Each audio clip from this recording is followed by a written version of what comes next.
What could be so evil, so dark, that God decided to destroy two entire cities with fire from heaven? This isn't just an old story from long ago. It's a powerful warning, a real event that shook the earth. The cities were called Sodom and Gomorrah. They were once full of people, homes, markets, and families, just like any other town. But something had gone terribly wrong. The people had turned away from what was right. Their hearts had grown cold, and their actions were full of evil. In this video, we'll explore the 5 major sins of Sodom and Gomorrah and what we can learn from them. 1. Rampant sexual immorality. God sent 2 angels to visit the city of Sodom, but instead of welcoming them, the men of the city tried to harm them. That night was the final sign God had seen enough. In a moment, fire and burning sulfur rained down from the sky. The cities were wiped out, nothing was left. No houses, no trees, no people, just smoke rising from the ground where life once was. Why did this happen? What were the sins that caused such judgment? One of the most significant was rampant sexual immorality. In Genesis 19:4-5, the Bible describes how the men of Sodom surrounded Lot's house and demanded that he bring out the visitors so they could know them. In the Bible, the word know here doesn't just mean to meet or greet, it means something much darker. It implies violent and immoral acts. These men weren't just driven by lust. They saw power, control, and a complete disrespect for what God had set in place as holy. And I wonder, what would happen if God sent angels into our cities today? Would they be welcomed or hunted? Would they be seen as holy or hated? It's easy to condemn the men of Sodom, but how often do we celebrate what God calls wicked and silence what he calls pure? How often do we justify sin in our entertainment, relationships, or desires because everyone else is doing it? I've had to ask myself hard questions. Am I still grieved by sin, or have I made peace with it? Because Sodom didn't fall in one night. It fell slowly, choice by choice, compromise by compromise, until there was nothing left to preserve. 2. Pride and arrogance. The second major sin in Sodom was pride. Many years after Sodom was destroyed, the prophet Ezekiel gave further insight into their downfall.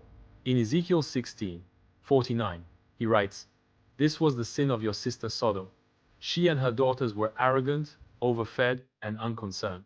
The people of Sodom had everything. They were wealthy, full of food, and had plenty of time on their hands. Yet, instead of using their blessings to help others or to serve God, they looked down on the poor and needy. They were proud and self-sufficient, feeling they didn't need God. And pride always leads to destruction." Proverbs 16:18 warns us, "Pride goes before destruction, a haughty spirit before a fall." Pride can be sneaky. It makes us feel untouchable, powerful, like we can live without God.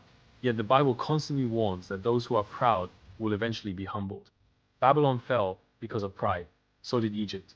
Even King Nebuchadnezzar had to be humbled by God. When we begin to believe we can live without him, we are in grave danger. The people of Sodom thought they had everything, but they were spiritually empty, and they didn't even know it. 3. Lack of hospitality. In ancient times, hospitality was not just a nice thing to do, it was a sacred duty. When a traveler entered a town, the people were expected to provide food, water, and protection. But in Sodom, the opposite happened. They attacked their guests, tried to harm them. What should have been a peaceful visit turned into a night of terror. This wasn't just rude, it was evil. God takes hospitality seriously because it reflects his own heart. He welcomes the stranger, he protects the weak, and he calls us to do the same. When the people of Sodom turned violent toward their guests, it was a direct offense against God's desire for humanity to treat each other with kindness and respect. Even today, how we treat strangers speaks volumes about who we are. Are we welcoming and kind, or do we shut people out and look down on them?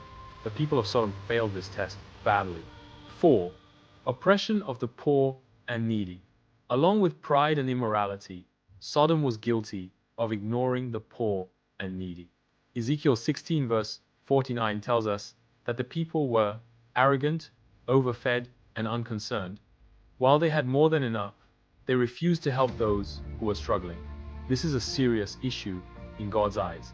Throughout the Bible, God commands his people to care for the poor, the widow, and the orphan, share their blessings with those in need. In Proverbs 14, verse 31, we are reminded, "Whoever oppresses the poor shows contempt for their maker, but whoever is kind to the needy honors God." The people of Sodom had plenty, but closed their hearts to those who were struggling. This made God angry. God's judgment doesn't just fall on those who commit personal sins. It comes upon entire societies when justice and mercy are ignored. And this failure wasn't just personal. It was a community-wide failure to love and care for others. Lot's role and God's mercy. Lot lived in Sodom, but Sodom had begun to live in him. Though he believed in God, he had become entangled in the comforts and compromises of the city. He offered his daughters to the crowd, an awful decision that shows how deeply Sodom had reshaped his thinking. Yet God still sent angels to rescue him. He reached out in mercy. Why? Because God is a God of grace. Even in the darkest places, he sends light. But the question is, will we respond in time? We can't live in compromise forever. Just like Lot, we can be surrounded by evil, but we have to make a choice to separate ourselves from it. Lot's wife and the warning of turning back. Then there's Lot's wife. She was almost saved. She left the city, she followed the angels, but her heart never left Sodom. When she looked back, she wasn't just glancing, she was longing. And in that moment, she was turned into a pillar of salt. A chilling reminder that outward obedience means nothing if the heart is still in love with sin. Jesus himself said, "Remember Lot's wife." Luke 17:32. That's a short verse with a long meaning. Don't look back. Don't cling to what God has pulled you out of.